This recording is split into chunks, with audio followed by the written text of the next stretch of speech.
it was a struggle for a decade, Steph, of trying to figure out what my voice was and how that voice was different from Jim Ross's.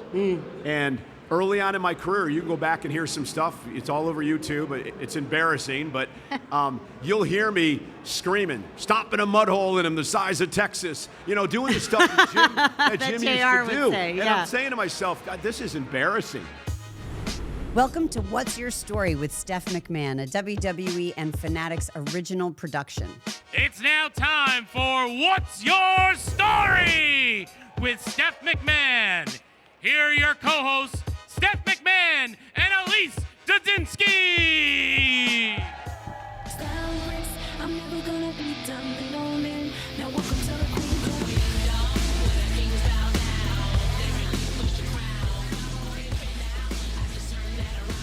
And now, the guest of honor, Michael Cole!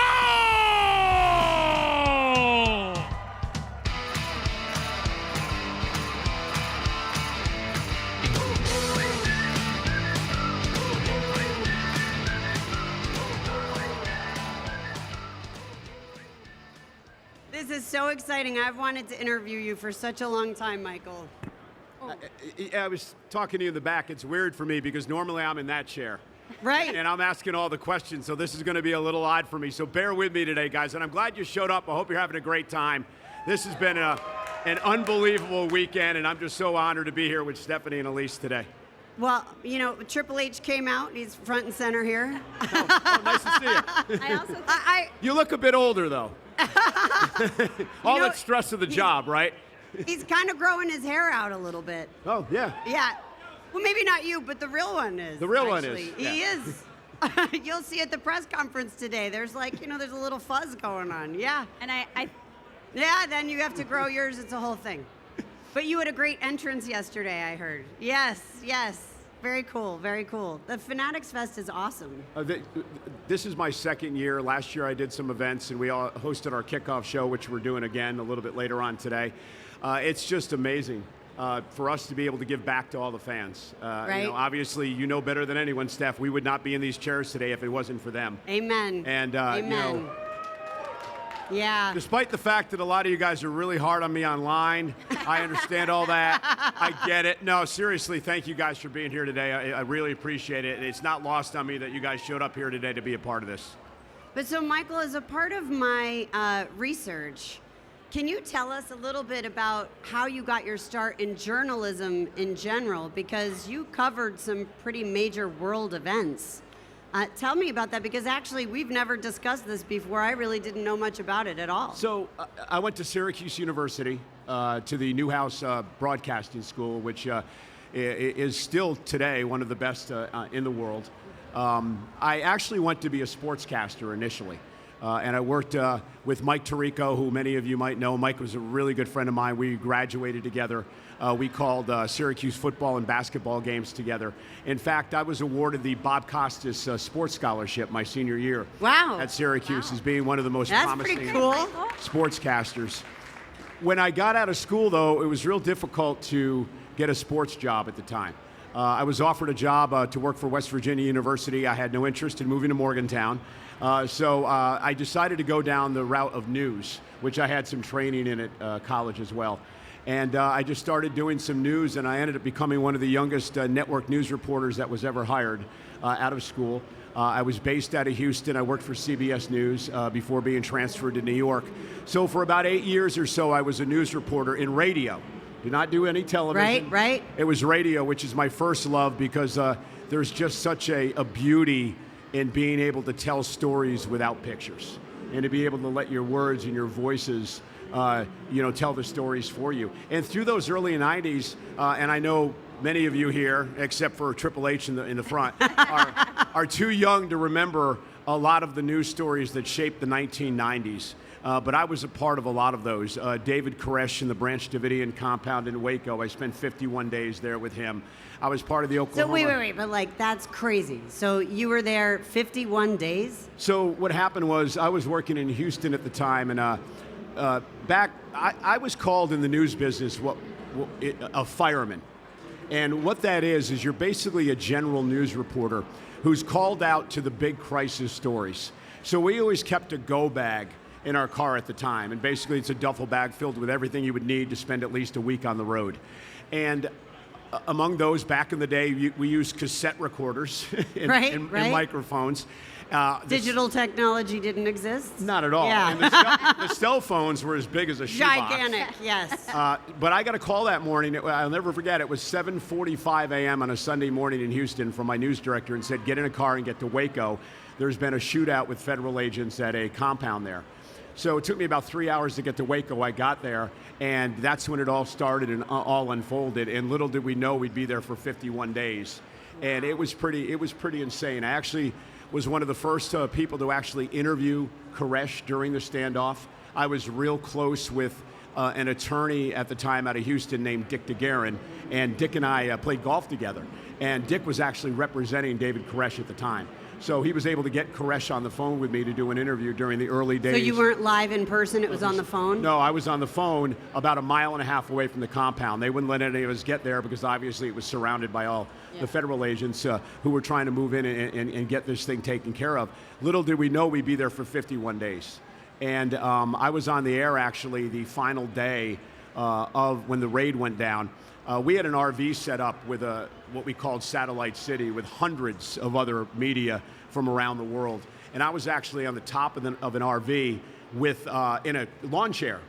And I was doing a report at 12 noon Central Time, which was 1 o'clock, with an anchor out of New York, CBS Radio named Frank Sedapani. And Frank was interviewing me about what was going on. And we were explaining how early in the morning they went in with tear gas and there was some fighting going on. And then he asked me if I saw the flames. And I hadn't at the time because of where I was on the other side of the building.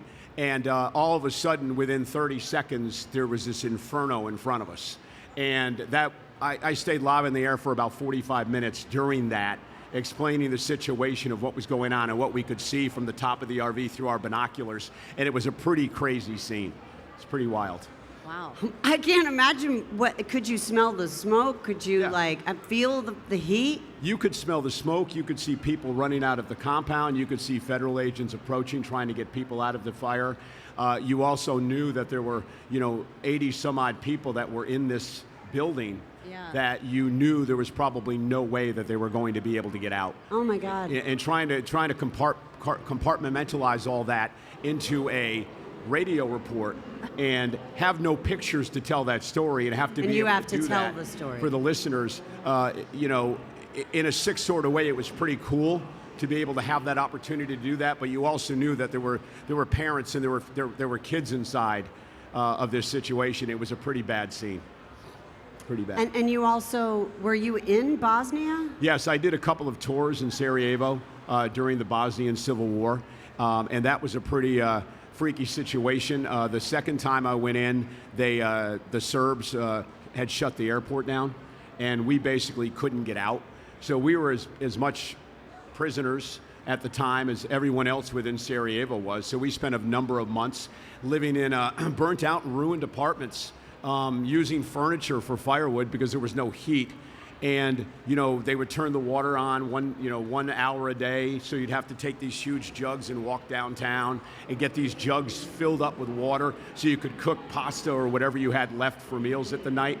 It was a pretty intense scene. And being able to go to the UN headquarters once a week and use their fax machine to fax my then girlfriend, now wife at the time, that hey, I'm okay. And that was the only, contact that we would have. Fax, you're saying, through fax machine. Through a fax machine. Wow. Yes. Do you guys know what a fax machine is? Yeah, okay. So, yeah, it was a pretty wild time. So I had some pretty unique experiences. In fact, I covered 3 presidential campaigns, including Bill Clinton in 1992. I covered Steve Forbes and Bob Dole in 1996, right before I came to work in WWE. So WWE, for the first time for anybody, might have seemed tame by comparison. I know. So maybe. I got some unique stories about that. But at the time, my contract was coming up at CBS. I was working over at, some of you may remember it. It's shuttered now, but News 88, WCBS radio. That's where I worked over on 52nd Street. and I was part of that. And my contract was coming up, and when they moved me from Houston to New York in 1995, they promised me that I wouldn't travel. They said, you will work out of New York City, you will cover local stories in New York. Well, as soon as 96 rolls around, I end up 8 months on the road with the presidential campaign. So my wife's at home, and she's like, Now wife. no more of this. Now my wife. Okay. No, we had just gotten married a year earlier. No more of this. It is time to settle at home. Todd Pettengill at the time, which I'm not sure if many of you remember Todd. Todd, Yeah, we gotta give Todd him a was shout out. a DJ here in New York at WPLJ. He also worked at WWE. I worked with Todd actually before I started in news. Well, I did news. My first job was in Albany at a station called Fly 92, where I did news for Todd's morning show. Really? And that's how Todd and I got to know each other. So when Todd was working here, he said, hey, I'm thinking of leaving. And I really would like to bring somebody in that I know. So he got me on audition with Kevin Dunn and Michael Hayes at the time. And I didn't hear from anybody for typical WWE. I didn't hear from anybody for 3 or 4 months. And as the contract, Funny, not funny. As the contract's expiring, I'm like, am I going to resign? What am I going to do? Right. Out of the blue, Kevin Dunn calls me and says, we'd like to offer you a job. And then the rest was history. And for me, I legitimately thought I was coming to WWE for about a year, because I wanted to get television experience, because I had no television experience. And obviously at the time, CNN and places like that were taking off. So I figured, let me get some TV experience, and then I'll get back into news, and I'll do what I want to do. And lo and behold, nearly 30 years later, I'm still here, and I've had this love affair with this company ever since. So. We talk a lot about iconic stories on this show. And when it comes to sports entertainment or professional wrestling, no stories are bigger than the ones written by WWE legends. Superstars like Stone Cold Steve Austin and The Rock, trailblazers like Trish Stratus, and factions like the NWO and DX. Their legacies are unforgettable. And if you want to wear that history, you need the real deal. That's why you've got to check out WWE Shop and Fanatics.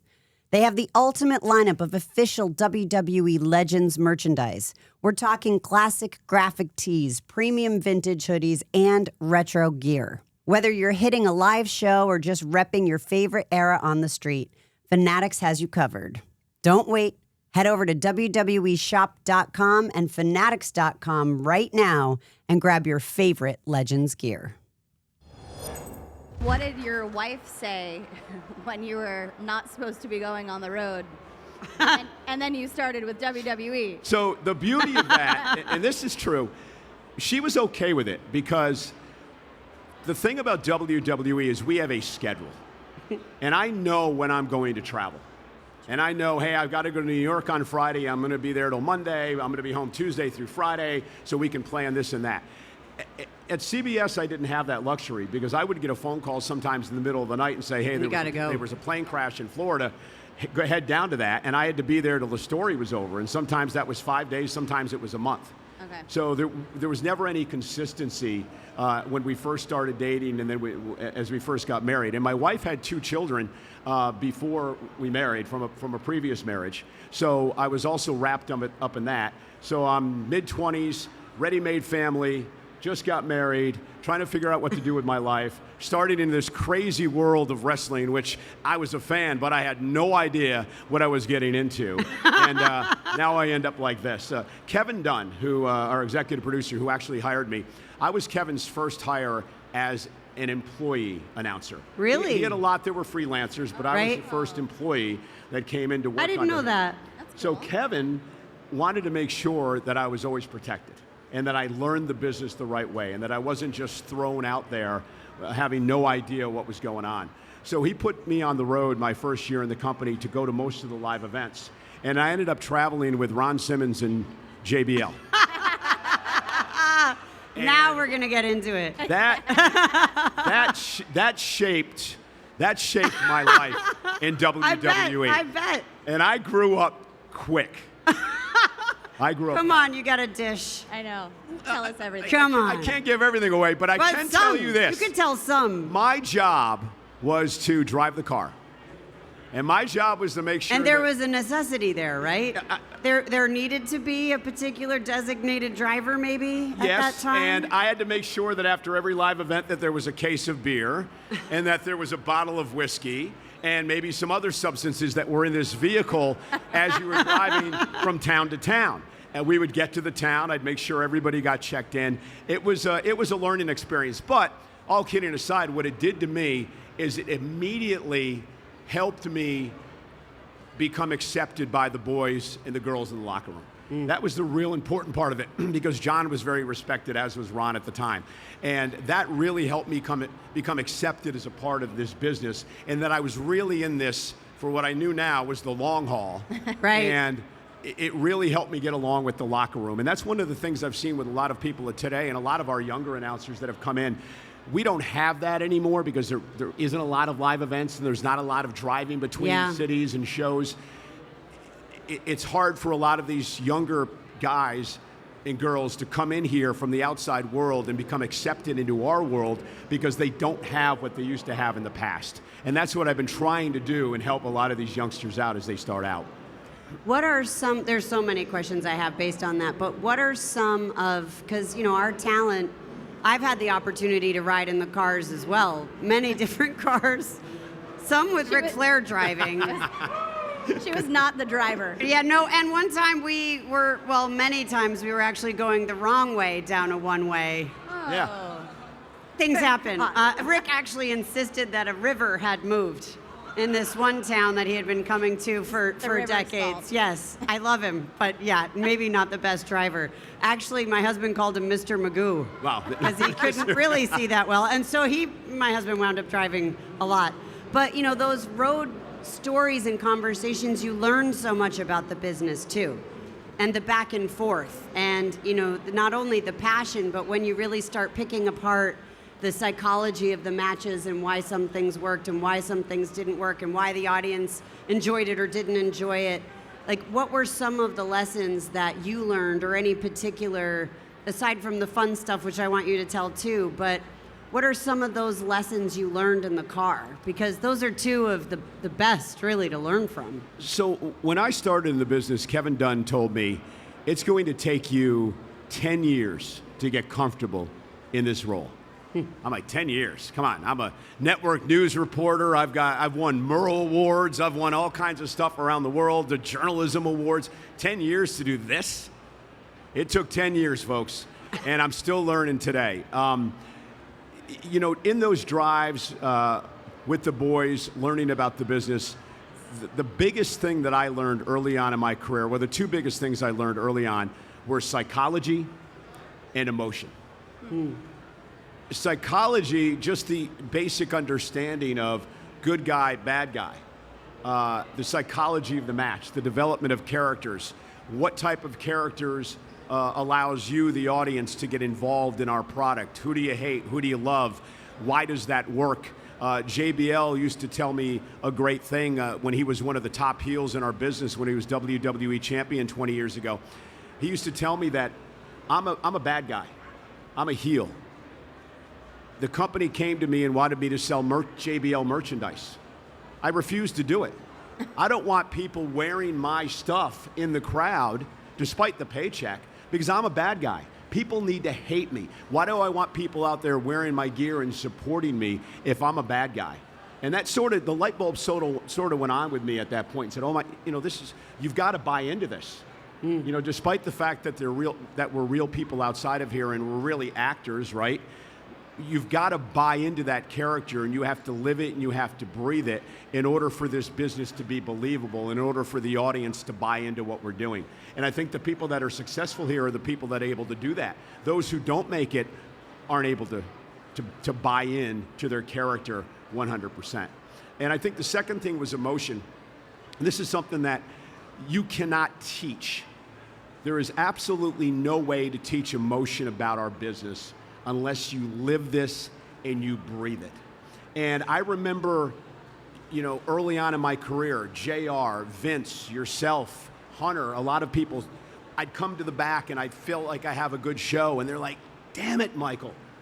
Where was it here? I didn't feel it here. I didn't feel the emotion here. You sound like a reporter. Well, that's what I am. I'm a reporter. Right. No, you're not. You're a a narrator. storyteller. You're a storyteller. You're part of the story. You're caught up in the emotion. And just one time, I think the light bulb just came on after being here for so many years and developing relationships with guys like JBL, guys like John Cena, guys like Triple H, and being able to call their matches, and after being around with them and spending time on the road with them, like I spent years with John Cena riding his bus each and every week and got to become great friends with John, to be able to go out there and call that match, I wanted John to win. Right. He was my friend. I wanted him to be a part of this, right? I'm glad to be a part of it. And that's where the emotion of this process comes out, where you can really feel it come through your television screens, because I'm legitimately happy that John won a championship, or I'm legitimately upset that Brock Lesnar just beat the shit out of him, right? That's the stuff, that's where it comes from. And I could never understand early on what the difference between me and Jim Ross was. Because I would sit back and listen to tapes and go, I'm telling a story, Jim's telling a story, I'm explaining to you guys who these characters are, Jim's doing the same thing.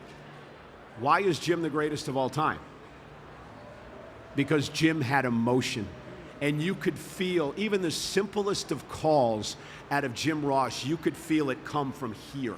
And that's why people believed in him. And I hope at least over the number of years I've been here, that at least I've been able to emulate that just a little bit and be able to at least show the audience some emotion from what I do. Well, I think you're a different person than JR, right? But your passion for sure shines through, don't you guys think? I mean, Absolutely.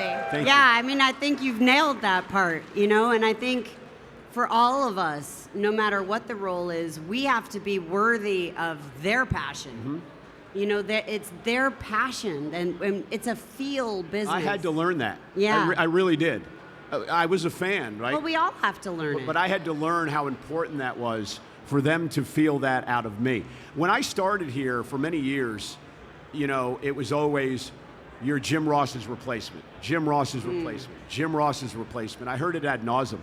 And those are massive, massive shoes to fill. And by the way, shout out to JR, because I know he's going through some health issues. Yes. And Shout out to you, JR. I wish JR the best in his surgery and everything else. But listen, it was a really, they were tough shoes to fill, because JR was a lifer in this business. He started out as a teenager. I came into this at 30 years old, didn't know what I was getting into, and they were pretty mighty shoes to fill. And for many years, I wasn't sure if I was going to be able to do that. Vince believed in me, Kevin Dunn believed in me. I'm not sure I believed in myself, until one day the light bulb went on and I said, I think I may belong here. It was a struggle for a decade, Steph, of trying to figure out what my voice was and how that voice was different from Jim Ross's. And early on in my career, you can go back and hear some stuff. It's all over YouTube. It's embarrassing, but you'll hear me screaming, stomping a mud hole in him the size of Texas, you know, doing the stuff that Jim used JR to would do. say, And yeah. I'm saying to myself, God, this is embarrassing. Like, this isn't, like, what can I do to differentiate We've all myself? embarrassed ourselves. Yeah, well, I've well, embarrassed you got to be myself willing to many take the times risk. in the years here. Getting slapped by her was one. Getting a wedgie by her husband was another. But no, and so it took me a long time to really find my voice, which That's how I you really found it. I slapped the shit out of you. You did. And I had ringing in my ears for days. That was in England. I'll never forget It that. was in Yeah, England. you said, you mind if I slap you? I said, how hard could it Actually, be? it was a really hard slap. It was It looked like hard. Swagger You getting didn't knocked go out in with that it. Yeah, slap fest. Power slap. I missed it. But so what you're talking about now, you're on the other end. Well, let me also just go back for 1 second. It was so funny to me when you had come in. There was a lot of, you know, pressure. Everybody was like, is this guy really going to make it? And then JR came in with and brought his own little announce table. Like, he came back as a commentator with his own set and everything. It was so funny to me. I thought It was that the so worst great. storyline ever attempted in this company, trying to turn Jim Ross heel. Oh yeah, I just wasn't gonna work. Especially with this little 30-year-old 150-pound punk with a mullet and a cheesy mustache and wearing skinny jeans with frosted tips in my hair. And they really thought they were going to make Jim Ross a heel. Hey, Jim tried to buy into it. I tried to buy into it. He kicked me in the down low, which he really hit me that night. And that started this whole scene. That was way worse than my slap. Yes. Come on. No, it wasn't worse than the slap. But that started this whole mini storyline that would lead up to JR returning at WrestleMania. JR, ended up getting sick at the time. He had Bell's palsy and so on and so forth. And I was thrown into this situation where I'm calling Monday Night Raw now in 1998 with about 6 months of experience under my belt. Wow. What the hell am I doing here? There were so many times that I thought I was going to leave the company because I didn't think I was going to be able to pull it off. The trial by fire, right? Yes, that's what it was. Trial by fire, persistence, learning, not giving up, right? It's okay to make mistakes and be embarrassed. I mean, these are all so many common themes that we hear from such successful people across all walks of life.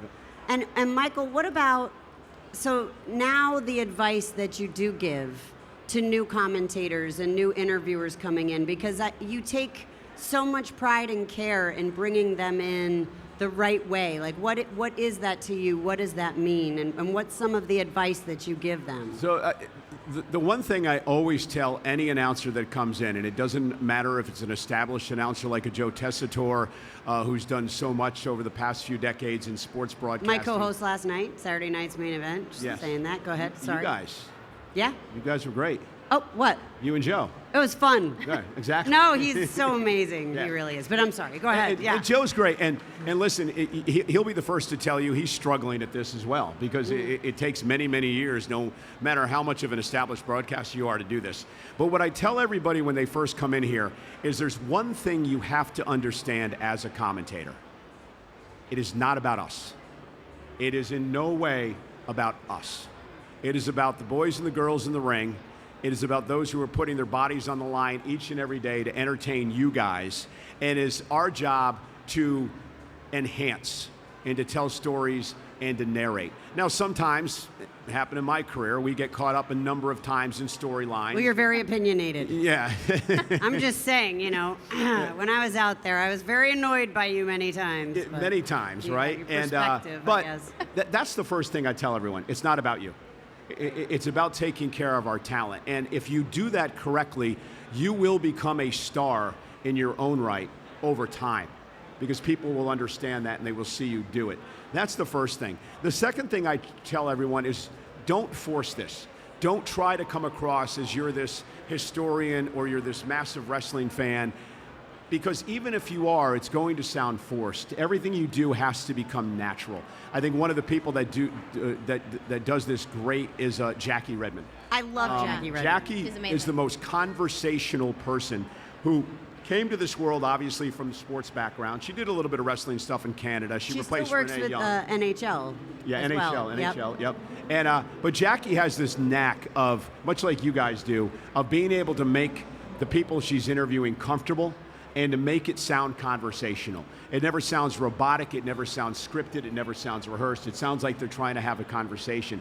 And that's what Jackie does so well. And I always tell young interviewers that come in to look at Jackie and look what she does and how she does this, and you'll get an idea of what we're looking for here.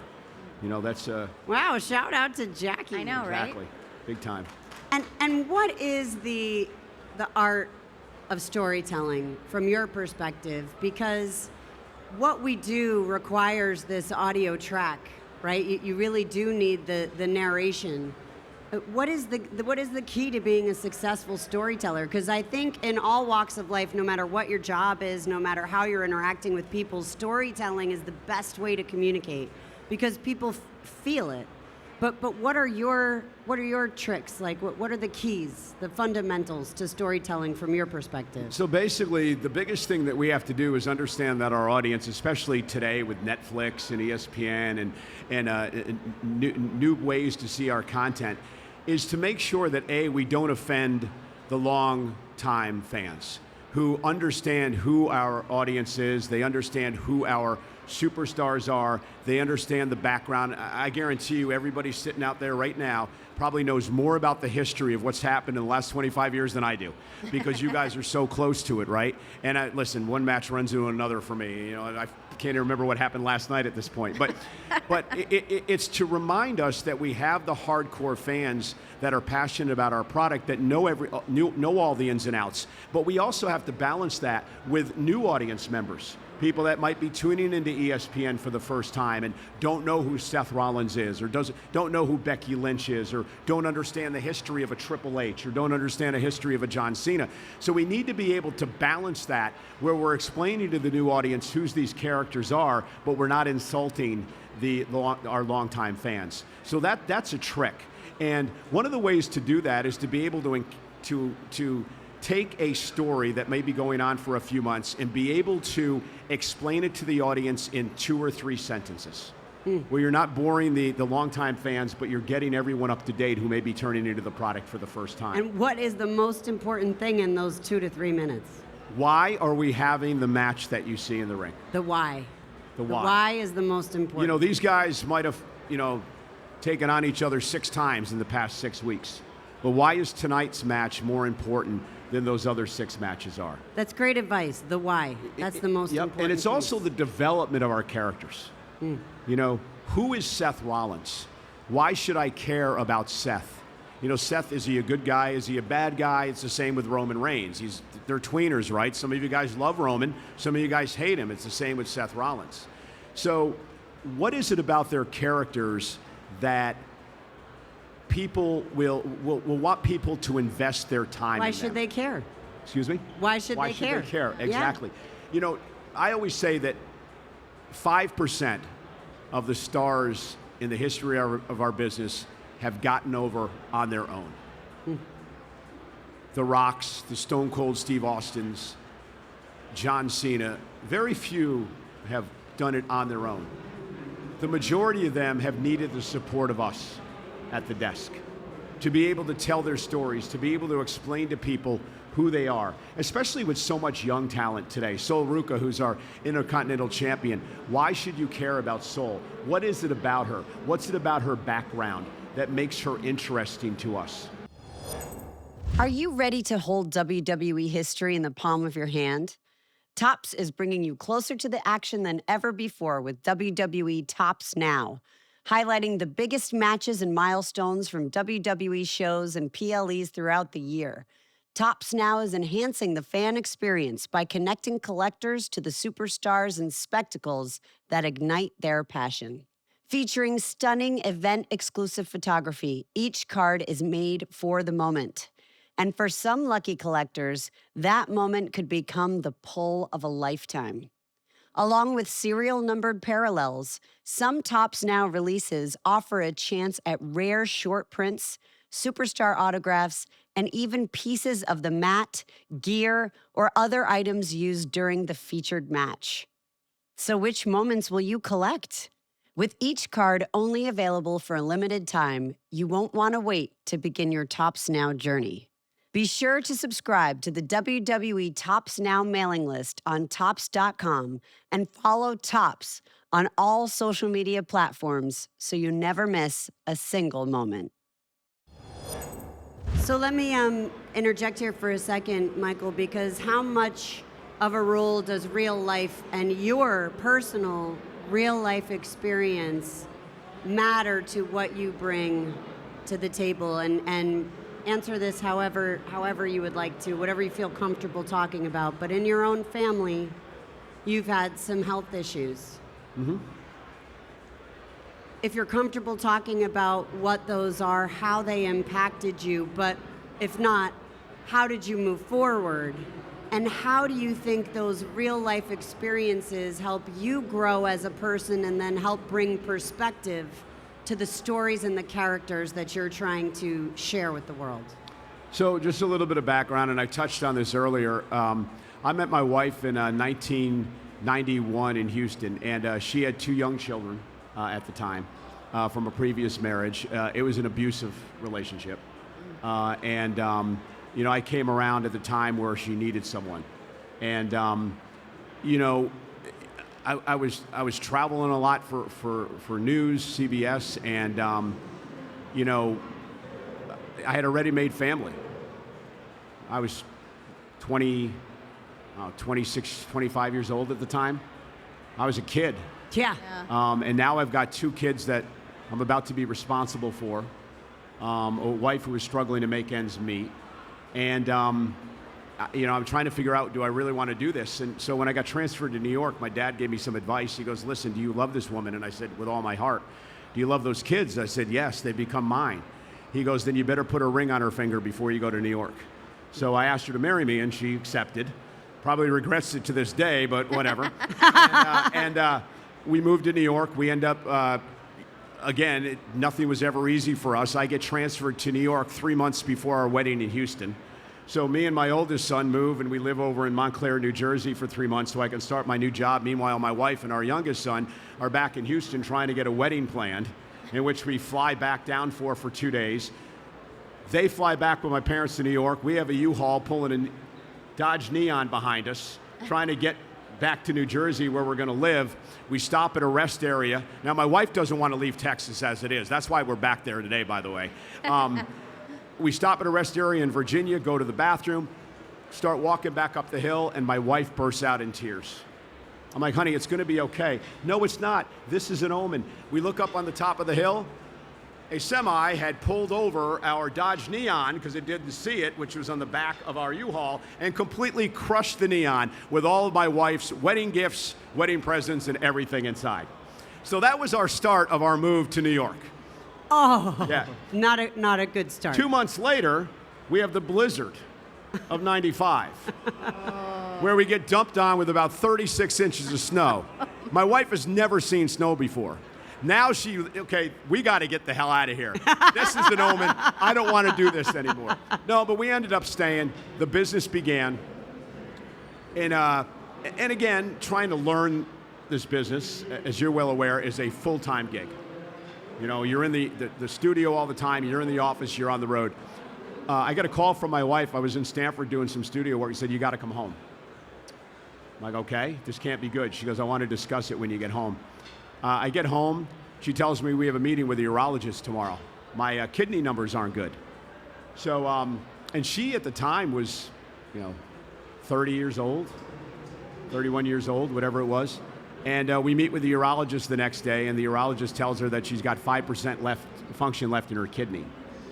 And 5%. 5%.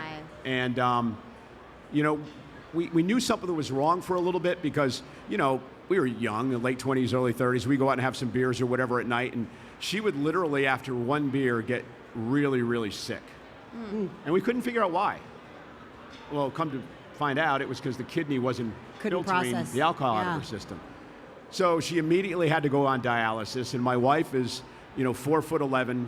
At this point, she weighed about 95 pounds, and the dialysis almost killed her. It was 3 days a week. Obviously, I'm in a new job where I need to travel, so I'm on the road. I've got a son at the time who's 15 years old, who doesn't even have a driver's license, who's literally driving her to dialysis so she can get there. The guilt inside of me was insane.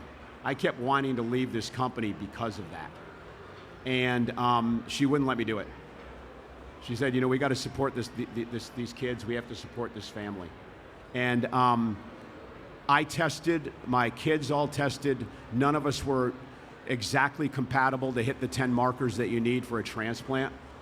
And we were trying to figure out, what do we do? We got put on the organ donor list, and that's a 5 or 6 year wait. And, my wife was literally, withering away.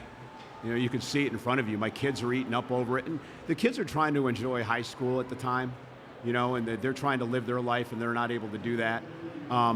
It was a really, really tough time. And then just out of the blue, her sister's husband, Jerry, who was in the military, said, hey, what blood type do you have? And my wife told him it was the rarest of types. And he said, well, I'm the same type because I had it tested in the military. So he decided he would come up and get tested over at St. Barnabas in New Jersey to see if he was a match. So we were actually at my parents' place in Myrtle Beach at the time. I was on the golf course with my dad, and my cell phone rang, and it was my wife, and she said, Jerry is a match. I'm going to get a kidney. And it was like, I mean, it was like the most amazing thing that's ever happened to me. I started screaming and yelling, throw clubs up and down. My dad's like, what the hell are you doing? You know, you mean that shot went 50 yards. I said, no, you don't understand what's going on here. So he got okayed for the transplant. Fast forward now, the transplant was supposed to be done on September 12th of 2001. So we fly Jerry up. He gets there like on September 9th or 10th. I'm on the road on the 11th. I'm going to be back in time on the 12th to be back in time. And all of a sudden the tragedy hits. And everyone was so caught up in what was going on here in New York that we all forgot for a number of hours what was supposed to be happening the next day, which was my wife's transplant. And the transplant was supposed to take place in New York. Yes, and it never happened because the Right. hospitals were so tied Sure. up with what was going on. Right. The transplant was put off until October 1st, and she successfully had it at the time. She had a pinched nerve in her neck when she was going into the surgery, so they had to give her some pain medicine. And I don't do well with needles. I'm just not a needle guy. I don't know how many of you guys can understand that, but I am not a needle guy. I'm standing next to my wife as they're about to put this injection in her so she can go get her transplant, and they pull out a needle this big, and they shove it here, and I swear to God, I wake up on the floor. Oh, no. So my wife is like in La La Land from the medicine. I'm embarrassed. The doctor's like, you got to make it about yourself. Is it about you today? Meanwhile, they got a kidney on ice that Oh they're my waiting to put gosh. into her. They're trying to deal with me. Anyway, she gets in, she gets the transplant done, and now it'll be 25 years this October 1st that she's had a kidney, and she's still going strong. Yes. So, yep. But I do want to say one thing about this woman. 2 days after the transplant, I don't know if you remember this, but 2 days after the transplant, we're sitting in St. Barnabas playing Scrabble, and we get a card from her that is a spa day for my wife when she finally gets out of the hospital. So I've never, ever forgotten that. I got a really nice my note gosh, from it's your like brother. nothing. I got a really nice note from your brother. I got a great note from your dad. And that, to me, that whole thing there of what we went through, and I don't want to sound corny, but I mean this from the bottom of my heart, that was when I knew that this was the company that I was going to be in for the rest of my life. That was when I knew that they cared about the people who work for them. And to me, that made all of this worth it, and it made me want to work my ass off for the next 20 odd years to become one of the best to ever do this. And hopefully in some sort of way, listen, I'm not the best ever, I understand that, but the one thing I will say I'm better than anybody that's ever sat in that chair is my work ethic. You will never take that away from me. I've missed 4 shows in 26 years. Wow. Or That's 29 amazing. years now. 29 years now. Wow. So that's the one thing. And a lot of that was because of the McMahon family and because of the work ethic that they taught me over the years of putting this place in front of everything, because this place has given me everything. It allowed me to get because of health insurance, to be able to get a kidney transplant for my wife. It allowed me to put 2 kids through college. It set me up for retirement, and so I can enjoy my last few years in the company and not have to worry about making ends meet. And it's because of the McMahon family that I'm here today. It is not, but thank you, Michael. I mean, you are the one who has made all of this happen, and it is your work ethic, and it is everything that you bring to the table. And thank you for saying such kind things, but this is all about you, and it's why we wanted to interview you today. And I'm curious, and I'm going to segue. How does this work ethic and this maybe newfound approach on life lead you to rock climbing of all things, Rock and climbing. mountain climbing? And what is the biggest mountain you've climbed aside from WWE figuratively, but literally. You know, that's a pretty crazy thing to get into. So I never thought I'd do it. JBL at the time was really into climbing mountains. He was trying to do the 7 summits of the world. And he got myself and our audio guy, Mark Lancio, we call him Frenchie, he got us into climbing. Shout out to Frenchie. Sorry, also. Go ahead. and the first time we did it, we did Middle Palisades in Eastern California, in the Sierra Nevadas. And we didn't summit. We got close, but we didn't summit. But I was hooked. And I said, this is something that I want to do. I want to train for this. I want to be able to do this the right way. We did Grand Teton the first time around, which is almost 14,000 feet in Wyoming. Got to just about 80 feet from the summit and got snowed off. Couldn't do it because of ice. That was disappointing. Wait, but now, okay, so I know not very much about rock climbing, except I've climbed the walls at various activity centers with my kids, yes. So are you like, what's your gear like? What's the safety mechanism? What's the backup? Are you, I don't even know the terminology to ask. That'll come into play in one of my stories, because on Grand Teton's a very technical mountain, but the first 12,000 feet or so, it's pretty much a hike. So it's altitude you've got to deal with. And you're dealing with rock and stuff like that, but it's pretty much a hike. You get to your base camp where you stay the night. The next day, pretty much the last 150, 200 feet to the summit is you're scaling a wall. And it's not an expert, like an average climber can do it. But you got to be very, very careful with it. And you've got a guide and you're roped in, and we're all roped in through our belts to our guide who's leading the way. This way, if you slip off the mountain, you have some protection. Slip off the mountain. I know. Yeah, I'm like that. Well, it gets better. This is a terrifying. true story. You can actually see these photos somewhere online. We summited Grand Teton the second time around, and we got up to the top, 13,950 feet. And I was able to FaceTime my wife from up there, which was a pretty cool thing. That's cool. Yeah, it was pretty cool. And that was a huge accomplishment for us, because it's something we've been working for a couple of years. And we were really excited. And the guide warned us, listen, the hardest part of this is getting off the mountain. Everybody thinks it's over when you're at the top. Now you got to get back down. That's easy compared to what's coming. Coming down the mountain is one of the most difficult things to do, because your adrenaline is pretty much peaked because you've summited. Right, you achieved the You got to be goal. really careful, because you think it's all over now and it's all downhill. Well, it's downhill all right. So we were coming off the mountain, and we had to rappel about 85 feet off a cliff down to the next landing area. And so I went first, and I rappelled off, and we've been trained for this, so it wasn't like we didn't know what we were doing.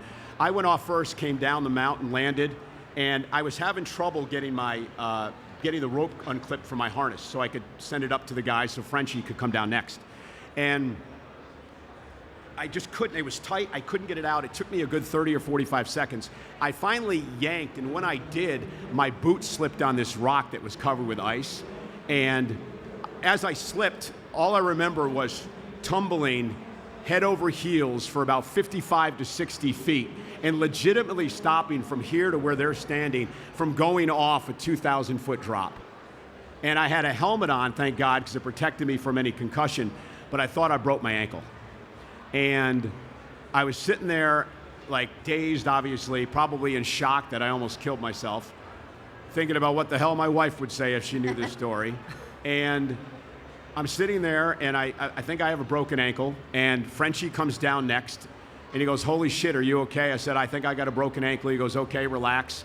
Our guide comes down next, does what a guide is supposed to do, doesn't panic, rolls his rope up because he knows we're going to need it again, and comes over to me and looks at the ankle and goes, I don't know if it's broken, I don't know if it's severely sprained, but you got 2 options. We call a helicopter, that's $15,000. Oh. But he won't be able to get here for 2 days because of the wind, or you walk off this mountain. It's not much of an option. Okay, I'm gonna try to walk off this mountain. And we got up and we started walking. And there was one point, we had to get to base camp so they could tape my ankle. That's what I was going to say. Did you? Well, we didn't have anything with us, so I'm literally dragging my foot across. Now, there's this one part of the mountain. But you can't like see your bone through your skin. It's not a compound there's no bone fracture. pointing out. Okay. It ended up not being broken. It was a severe sprain. Okay. But we didn't know at the time. Sure. So And it hurt like we're it was coming broken. across the face of this wall, and it's literally probably from that light to that light that you've got to come across this face of a wall in order to get down to the next level. And it's really dangerous. So Frenchie's in front of me, I'm next, and our guide is up there, and he's got the ropes tied around this huge rock for leverage. Now he's trying to hold me, who's probably weighing 200 pounds at the time. Frenchie's probably 200 pounds. He's got 400 pound of weight that he's trying to hold as we're climbing across this You mountain. got to talk in the microphone, Michael. What? You got to talk into the microphone. Oh, sorry. I'm getting real excited about this. We need to know if you make it. But anyway, so we're coming across this mountain, and the problem with this is if I slip, and I have no use of my left ankle, if I slip, I go down, You pull Frenchie comes down, he comes down. Right. And so this was probably the most intense, ended up being 15 or 20 minutes of my life. Scaling across this mountain, trying to hook your hands in these little holes, trying to feel with your good foot, your other one dangling, to get to the other side. And we made it. Thank God. Obviously, I'm still here today. And we got to the base camp. They taped the ankle up. We got off the mountain. We started coming off the mountain at 8 a.m. after the summit. We got into the parking lot at 10 o'clock that night. Wow. It took us 14 hours, and it normally should take about 5 to get off the mountain. So that was pretty intense. And I've climbed since, but not to 14,000 feet yet. That's amazing. It's absolutely amazing. Yeah, pretty crazy. Well, we're getting the cue, unfortunately, that we have to wrap. All right. But I would love to have you come back. I'd love to. Yes. Plenty to and talk we'll about, do a including deeper my dive. There's so WrestleMania much. victory. Yes, I know. We didn't even talk about that. We didn't even talk about that. What an incredibly accomplished professional wrestler you are. And that singlet. No, but Michael, you're just absolutely incredible, and your stories of perseverance and love and passion and your why. I think your personal why, that's what matters most. I mean, that's what matters for all of us. So it's a really good lesson. Thank you very much. Thank you. for Thank all you sharing guys. so Thank you. much. Thank you very much. I appreciate all of you. Thanks, Steph.